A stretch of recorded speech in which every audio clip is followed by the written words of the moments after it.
Today, I originally wanted to drop my thoughts on the Texans coaching staff changes, but the problem is I wanted to wait for the hirings to be announced. There is some rumors. Yes, we are getting a quarterback coach regardless of what Twitter may tell you. We're getting a quarterback coach, and there's also rumors that there might be an offensive coordinator, but don't get your hopes up.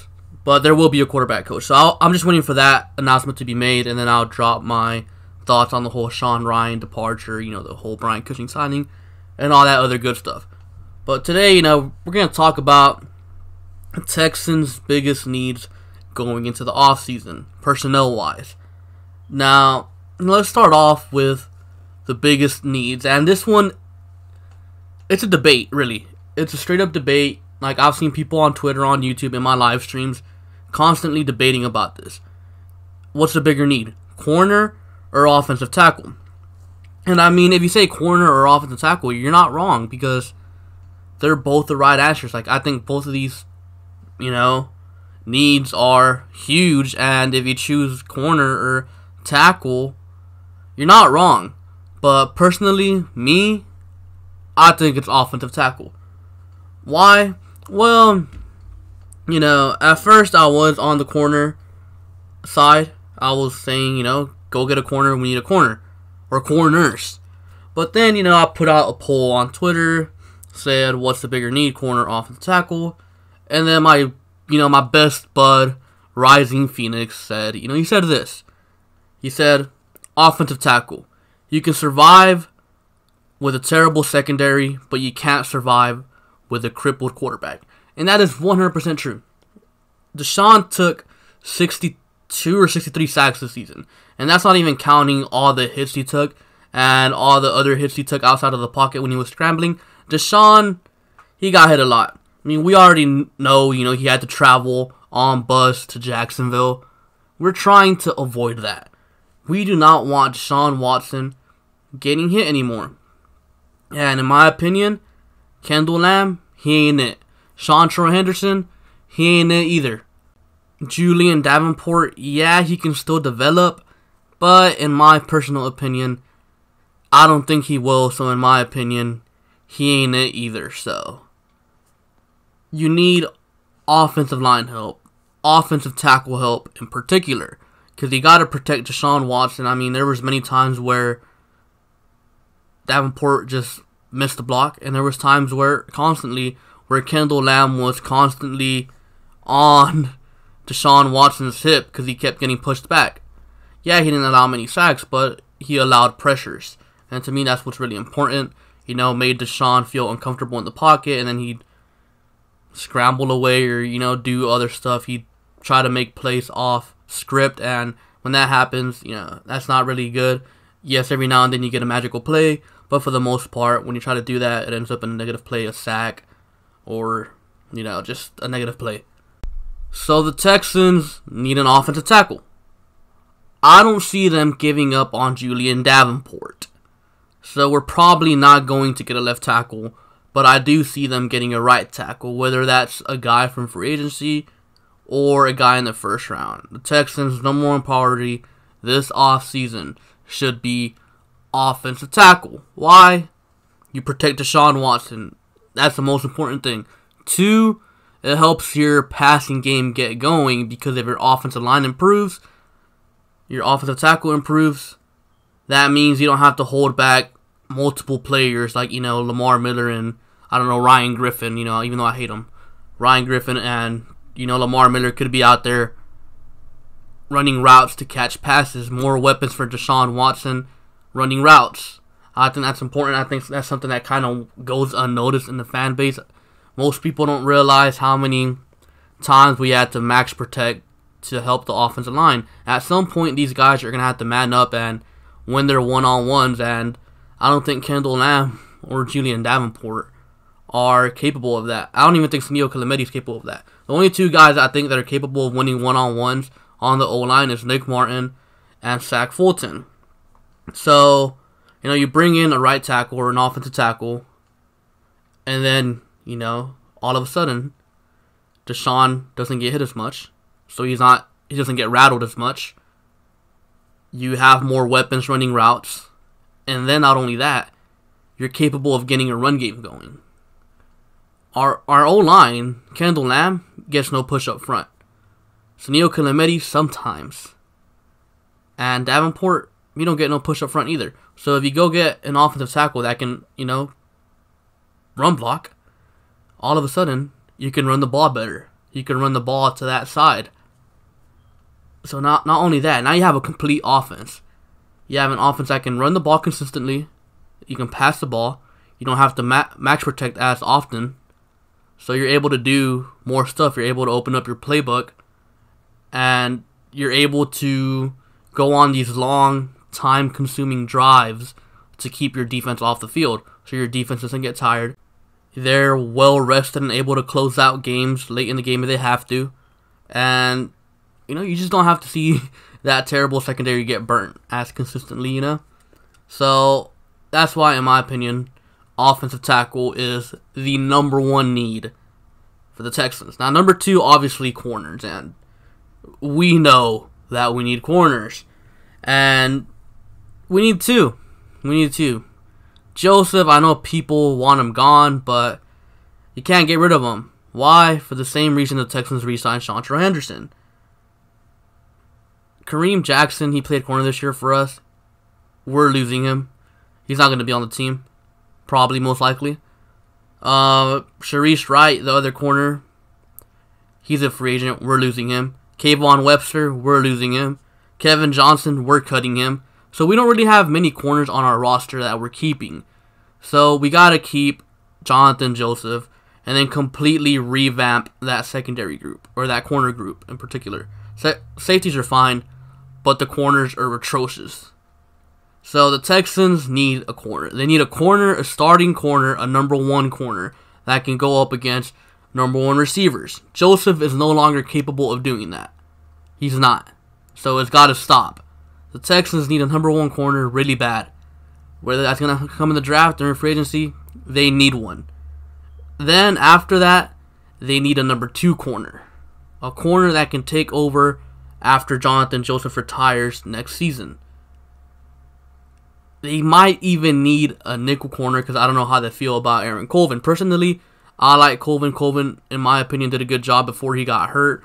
And apparently the reason that they're saying that Colvin didn't play much late into the season was because when he came back from injury, apparently he was still hurt. So I don't know if that's true. They could just be saying that to cover up for a bad signing in their opinion. But who knows? Maybe they need three corners, but at the bare minimum, they need two. And, obviously for depth, you have J-Joe. You have, maybe Jermaine Kelly can do something. But I do think Kevin Johnson's gone. I do think Kayvon Webster's gone. Sharice Wright will be gone. I don't see the Texans re-signing Kareem Jackson personally. So corner would be the second biggest need. And in my opinion, offensive tackle and corner are huge needs. Like, huge. Everything else is like kind of more little smaller pieces that you don't really need, but they'd be good to have. Now, at number 3, I have running back. Now, if you look at the Texans running backs, starting like from the bottom to the top, at the bottom you have Buddy Howell. He's just a special teamer.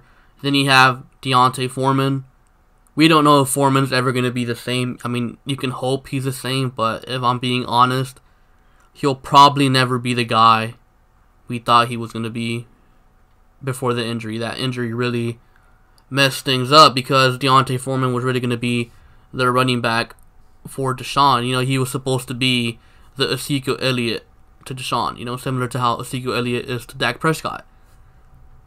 But that injury, Achilles injury, messed everything up. So now Foreman's a complete question mark. Alfred Blue's a decent third, fourth string running back. He shouldn't be your second running back. Lamar Miller, he's average. That's what he is. He's not good. He's not bad. He is average. With a bad O-line, Lamar Miller can't do good. And with a good O-line, he can do pretty good. But I do think we need to start thinking about the running back of the future because Lamar Miller is on the final year of his contract. And I personally do not see us bringing him back after next season. So we need to get a running back who can take over after Lamar Miller leaves. And, one who can bring that 1-2 punch with Lamar Miller. I don't think Lamar Miller should be cut. I think we should bring someone else to help Lamar Miller out. Personally, I don't think Lamar Miller is a 3-down back. I think he needs someone else to, help him out, a 1-2 punch. Similar to how Alfred Blue and him were doing this season, but, someone obviously better than Alfred Blue. Now, the next need, I have a pass rushing defensive tackle or interior defensive lineman. The Texans got no pressure at all this season. Romeo Crennel, for whatever reason, he's stubborn. He's too stubborn to put J.J. Watt inside and Whitney Merciless outside as the edge rusher, with Jadeveon Clowney as the other edge rusher. If you do that, you probably get 40 sacks just from them three alone. But, he's stubborn. So, what you got to do is you got to bring in a straight-up pass-rushing interior defensive lineman, not to start, but to rotate in with DJ Reader and, Brandon Dunn, I guess. Someone that can actually push the pocket so the quarterback doesn't have room to step up in. If J.J. Watt was there, it'd be so easy because, that's what you used to do back then. But, now, I don't know, for whatever reason, Romeo Crennel refuses to put him there. So, why not bring in a guy who can rush the passer from the inside, push the pocket, make the quarterback uncomfortable with pressure up front. I think that's a really underrated thing in the NFL. I mean, look at Kansas City. Chris Jones was a monster inside. Aaron Donald over there with the Rams, he's a monster inside.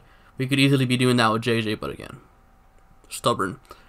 So we got to bring in a guy who can do that, who we could sub DJ Reader out for. Because don't get me wrong, DJ Reader is a great player, but he's just a straight up run stopper. He's not a guy who's gonna, be able to rush the passer as much. We need a guy who can actually do that instead of having all these bigger run stopping defensive linemen that just kind of hold their ground in the passing game and don't get no push up front and makes life really easy for the quarterback. Okay, after that, I think we need a backup wide receiver. That is my 5th biggest need on the team. Now, a lot of people seem to think we need a starting wide receiver. We don't need a starting wide receiver. We need depth. I mean, we have our 3 starters, and they're very, very, very, very, very, very good. DeAndre Hopkins, best wide receiver in the league. Will Fuller, an amazing wide receiver.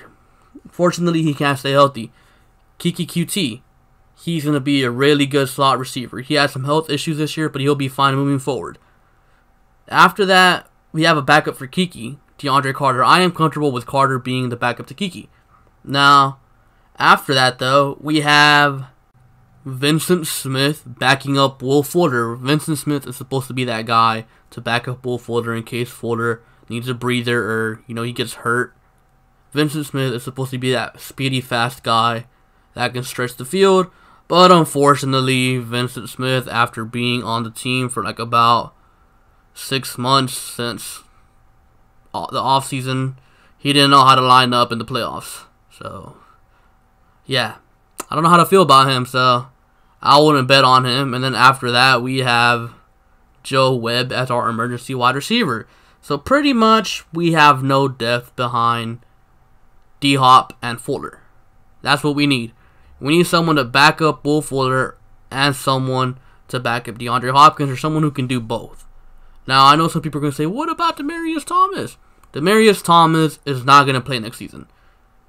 Thinking Demaryius Thomas is going to play next season is just not going to happen. The guy tore his Achilles late December. He's not going to come back. Foreman, look at Foreman. Foreman tore his Achilles mid-November, and he came back late December.